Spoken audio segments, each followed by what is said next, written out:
Call with Dan Tortora inside of the Cafe Cue Ball studios. You're watching on Facebook.com/WakeUpCallDT, Facebook.com/Live Now DT, MixLR.com/WakeUpCallDT is where you're listening, WakeUpCallDT.com's homepage, and of course on YouTube.com/WakeUpCallDT. The person that is sharing the stage with me in this very special Wake Up Call with Dan Tortora opportunity here on the airwaves is none other than Casey Brown. Casey Brown has been on the show numerous times over the years, and he comes from my alma mater. Casey is the head coach for the brothers in their football program, who is fighting for a New York State title for Class A, representing Section 3. Very, very, very proud of this team. Started the season 3-0, finished the regular season 0-3, and since then have been on a tear in the postseason, winning 5 straight games en route to this 6th game, which is the New York State title in the Dome. So with that being said, Mr. Brown, how are we doing? Doing fantastic. How are you? Thanks for having me on. Absolutely, doing very well. So what happened? We've talked about it a little bit before, but 3-0, 0-3. Why is CBA playing their best football right now? We came together. Second season, and we've been lucky to be able to practice for the last couple of weeks together. These kids love each other, and we've just really come together at the right time. The coaches have done a fabulous job getting us ready. The kids believe in what we're doing, and preparation and luck, kind of come together, hand in hand. But you just got to be able to play the game that's in front of you, and work through obstacles along the way. I can't take credit for this because my buddy Mike Sofka said it on the show, and we do fantasy football together. But he said luck stands for labor under correct knowledge. So that, and I've heard it before, people will come up to you and say, wow, look at you doing this, that, and whatever. And you got to interview this guy, and you met Bob Costas and Floyd Little. You must get really lucky. And I always say, I work really hard, and God puts me in really good places.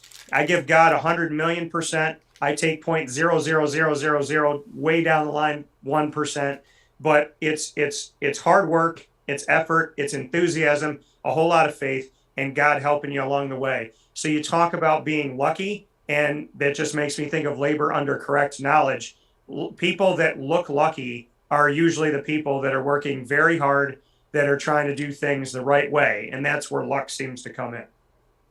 A lot of late nights, but it starts in the preseason. It started, and we've talked about this, I've talked to other reporters about this. This started, whether it was last November or if it was 2 Julys ago. We changed the culture, and it started in the weight room, and the kids started understanding and seeing that as kids got in the weight room, number one, they're close, but number two, they remained healthy. And for a couple seasons, we weren't seeing the results we wanted to see, but the kids were healthy. They were battle tested through the games, and they weren't having the injuries that we had before. So when you start doing that over a period of years, you have kids that are now really ready to go. So when it started last November through COVID, and then continued through the winter, and then the spring season, and then back into the summer, you had kids that are committed. And it wasn't just the training part, it was also the recovery part. It's a whole new section in terms of training, in terms of how to recover the right way and how to eat the right way. So, they got their bodies right for the long haul. Quick turnover between spring and the fall, but they were ready to go. And then we trained. We in the off season, we did multiple days a week. We competed in 7-on-7, whether it was at Cortland in the tournament or going over to Liverpool High School and competing against Liverpool and Baldwinsville once a week. Our kids were constantly getting better, and it was just a process. So once the season started, we can full go. Now, we had that bump in the road, but it was a real learning process for us. Through that bump in the road, you really find out about yourselves when you lose. Everything's great when you win, but you really find out about your core personality, your core character traits when you start to lose 3 in a row, and what you're about. Casey, what was your message when you head into the postseason for Class A, 0-3 in your final 3 regular season games? What was the message on a 3-game losing streak? There was 2 messages. Right after the FM game, which was the game finale, that the 3rd game that we had lost in a row. And this is coach talk. Second season, everybody's 0-0. It's second season. But we didn't talk about winning. You one and done. We didn't talk about that. We talked about, let's fight to practice on Monday. Let's fight to practice on Monday. Let's do whatever we need to do, but we got to practice on Monday. Find a way to practice on Monday, and we have. We've practiced every single Monday since the playoffs began. And seeing, like you said, fight for Monday, fight to get there. The want to. This team this season, how have you seen them want it? I know you talked about changing the culture, getting in the weight room and doing some different things leading up to now. But when did this team, this year's team, 2021, when did these young men really start to show you that they wanted something more? The amount of film study, the amount that they were, studying the game plan offensively and defensively, just time on task. So as soon as they started to see that, first one being Whitesboro, we knew that it was going to be a tough game against Whitesboro. Second time that we've seen them, we had to go to Whitesboro. We're on grass. We're playing in their historic stadium. Coach does a great job at Whitesboro. They were ready to play. And we came out victorious. We played very well. And I was proud of our kids, how well they played. And they started believing. They're like, whoa. And then we would say, okay, now we got FM again. Okay, we're going to do this again. And they knew coming out of the first FM game that we were close. We just had to make some adjustments. And again, Coach does a great job at FM. And we had to come in prepared and ready to go. And we did. And it just built on each other. We can talk about stacking days. And, we just continued to stack those days and stack those boxes. And just properly prepare. And the kids were watching film, and they were involved and just digesting the game plan and just knowing their assignments. They were being students of the game. And seeing this team mature over time. You and I always talk about building good young men, building people who are going to go on to be fathers and husbands and business owners and whatever they end up doing, whether it's a pilot or a janitor or a doctor or, whatever they're going, a lawyer, whatever they choose to do in their lives from here, that you want it to be so much more than football. You want to make sure that you're helping to build good men in the community. When you look at this team, when you stand in this locker room, when you get ready to go out into the dome this Friday, and you look around at these guys, what do you see when you see these faces of all these men that you've tried to help with your staff to build up and really get the best out of them, try and pull out of them the best version of themselves? When you stand there before you come out of the tunnel this weekend, what do you see when you see them?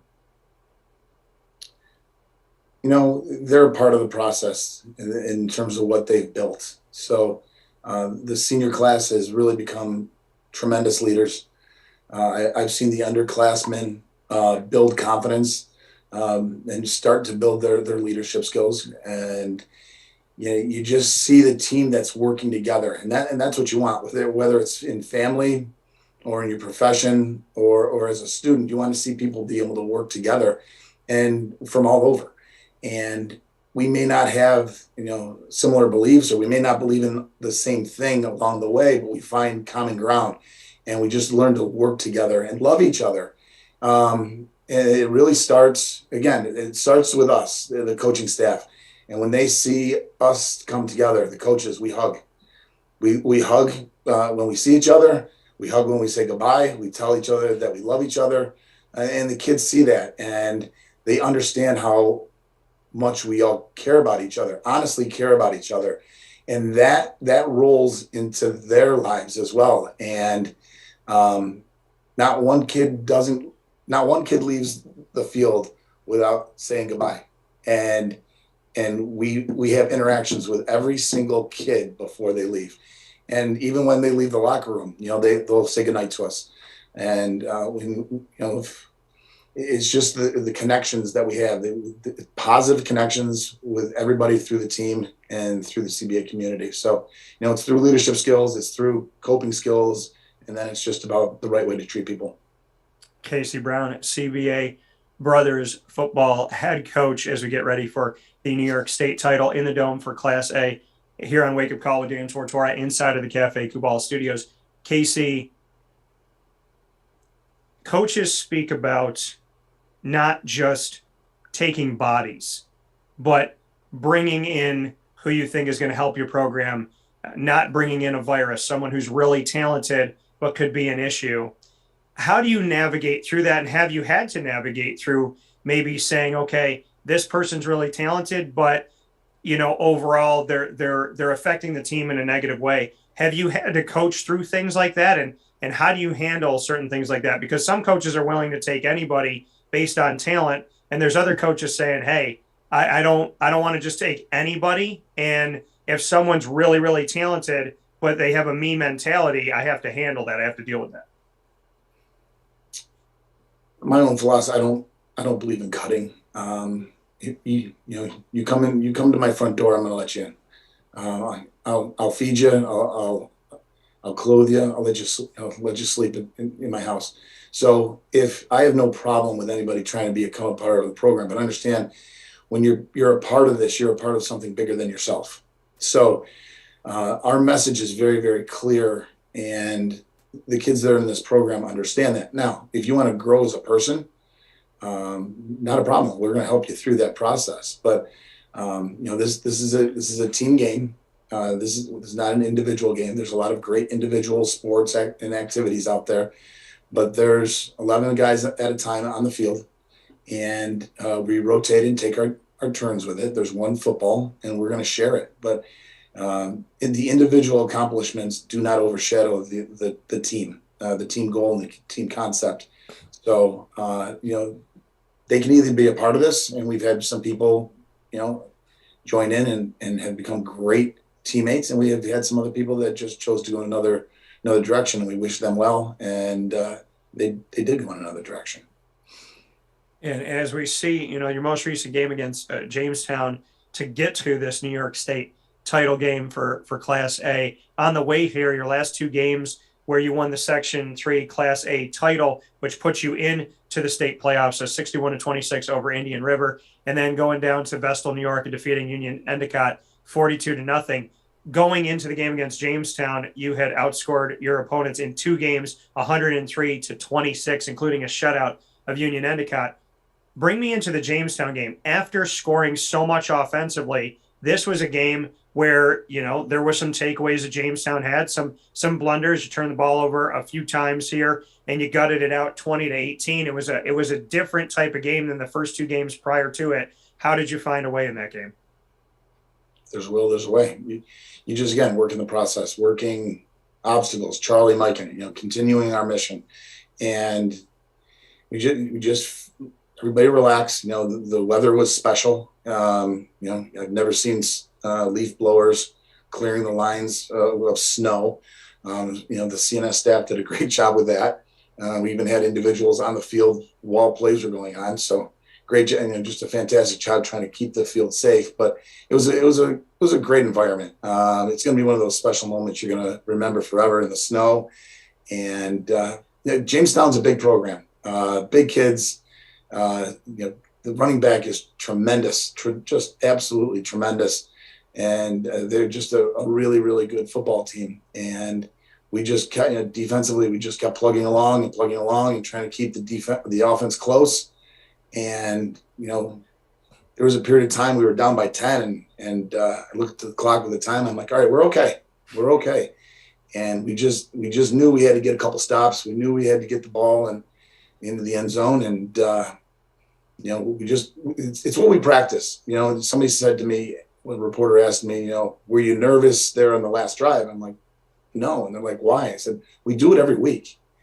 We put these kids in situations every single week where they're going to get comfortable. So we run those drills at the end of the game. Okay, here we go.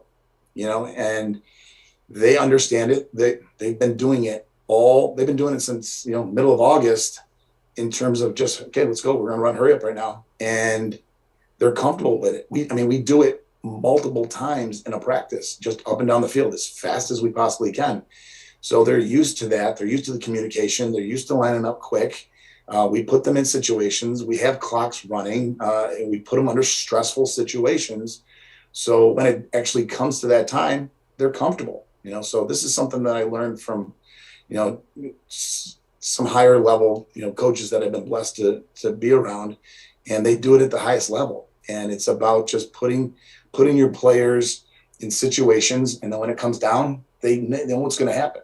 Hey, 2-point play. What are we going to run? Well, you got a list of them. Run them, and you're running them the entire week. So when it comes to that time, if it's that time, Bruce can look down and go, I'm going to run this one. Okay, we've been running it 12 times this week. The kids know exactly what it is. It's nothing that's going to surprise them. So, going into that game, sure, there were some ups and downs and there were some obstacles to overcome. But in the end of the game, I was comfortable and confident that we knew what we were doing. Just got to finish. And like you said, putting yourself in high octane situations and practicing that, helps to, I would imagine, create some calm for these young men, even when, from the standpoint of somebody sitting on the bleachers, they might think, oh my gosh, everybody's got to be anxious. Their heart's got to be stopping on the field. But because you put them in the situations you put them in, there's almost when they go into the huddle. And that says a lot about the culture that you're building. You hope. You just hope. Yeah. You're still going to get the adrenaline. I didn't wear a coat for, either one of the last 2 weeks game. I was sweating the entire time. They told me it was cold, and I didn't realize it was cold until about 2 hours later when my toes started to hurt. Adrenaline is an amazing thing, and I know it was pumping through their veins. And sometimes you get excited, sometimes things happen, but we just try to keep everybody as calm as possible and just think through things, and just eliminate the mistakes. Keep your head, focus forward, and accomplish your goals. Finish it. When you made it all the way to the Dome for the Section 3 Class A championship just a few weeks ago, did you stand in that building thinking to yourself, we can be back here in a couple of weeks? Did you see it? I don't ever look that far. I just look one day for it. That's all I do. So I knew after that game, we needed to, take on a team out of Binghamton. I knew that we needed to work on preparing for Union Endicott. I don't ever try to look that far forward. No. When I was at CBA, it was expected that there were sectional championships and state titles and whatnot. You and I have talked about going through adversity, building a culture, seeing this team do what they've done. You've believed from the inside out, and from the outside in, maybe to some people, this is the most unlikely CBA run. How do you see that? I mean, historically, Coach Casmeno and what he was able to do, you built this and you did it in a season where I don't think from the outside looking in, you were getting a lot of credit. I know you don't care about that because they're not your family, but is it sweeter to go to a state title game knowing that you guys believed when the rest, when people from the outside were kind of surprised? I'm happy for these kids. I'm happy for the parents. I'm happy for my coaches and their families for all the time and effort, and just the time and effort that's just spent away from other things. So to have this as the grand finale is fantastic. I'm so happy for the CBA community, the alumni, the students in the building, the staff, the administration. It's an exciting time right now for the CBA school. So I'm very thankful. I'm very humbled to be a part of this and to be able to do this. But I really, really would love to have this opportunity for so many other people. Before I let you go, I have to ask you about the very unique story of Dan Anderson and just what he has meant to this team and what he's meant to the game of football to step in and to have an immediate effect. Just what you've taken away from his play. I know we spoke about different players throughout this run that you've had. What has Dan Anderson meant to this team, and how is his story so uniquely his own? So when Dan gave me a phone call and I said to him, what do you want to do? Because in the modified, he was an unbelievable quarterback. And so we weren't really sure what his thoughts were. So I said to him, what do you want to do? Where do you see yourself on this team? He's like, wherever you think, coach. No, I'm serious. He's like, coach, I want to just help. I just want to be a part of this. I just want to help. You put me wherever you think. So we did. And again, he hasn't played since modified. He's a tremendous basketball player. He's a Division I commit to Denver for lacrosse. And so we knew what type of caliber athlete Dan is. So again, he had to get back into the fold in terms of what football is, the language, the terminology, and just the playing style. Like, playing style is very different than lacrosse and basketball. So, and the contact. I mean, yes, there's contact in both of those sports. There's no doubt about it. But you're getting slammed to the ground at times, or you're actually slamming your body into other players. So that took time, and he was very patient. And there were other guys that have been there for years, and he was great. He wasn't looking for anything. He wasn't saying, I need my reps. He just as humble as can be. But when he was out there, he went full tilt, and it elevated everybody else's,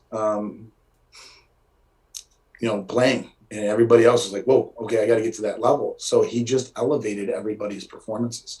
And just his calm, where he's calm. He's always calm. In any situation, he's just very, very calm and just very cool and just relaxed and in control. And I think that helped the guys. That helped some of these other guys see that because Dan's played in championship games and just cool as can be. I've seen Dan just take over basketball games. I would see them get down and go, all right, everybody watch this. Dan's going to take over this game. And he did. He has that knack. He has that ability. And just as a person, he's just a wonderful person. He's unbelievable. So polite and just so well-spoken, and just, he's a great young man. He's just fabulous. So, he's been a great teammate, very humble, doesn't want to take any credit whatsoever. But is really pushing the guys to get this thing through.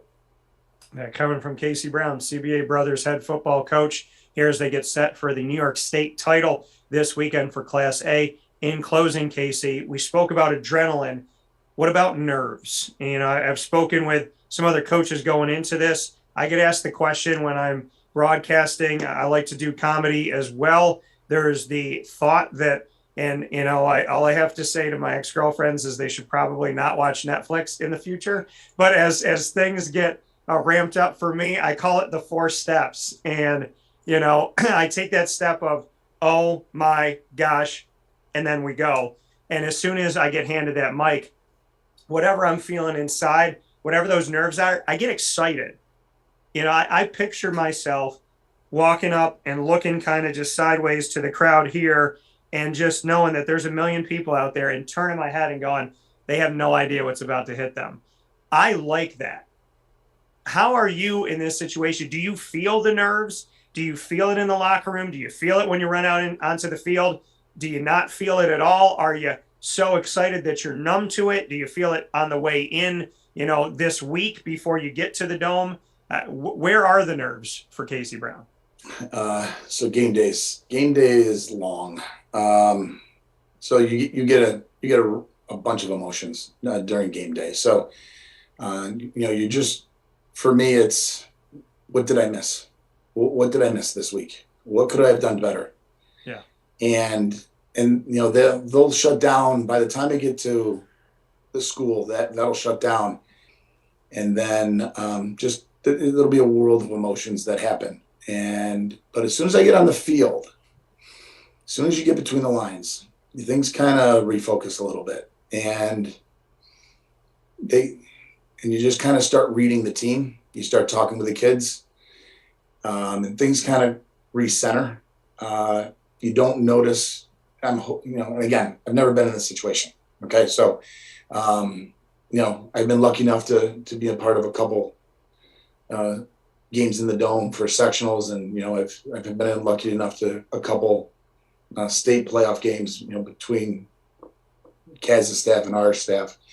But I wasn't the head coach going into the championship game, so we'll really see how bad my stomach is tomorrow on game time. But I'm just so proud of these kids. I got to make sure that we're under control as a staff to calm the kids. We don't need to get these kids up. We got to make sure that they're focused. And I know their nerves. Calming their nerves are more important than any of my nerves. I might be in the middle of a heart attack, but I'm going to make sure that those kids are calm, confident, and ready to go.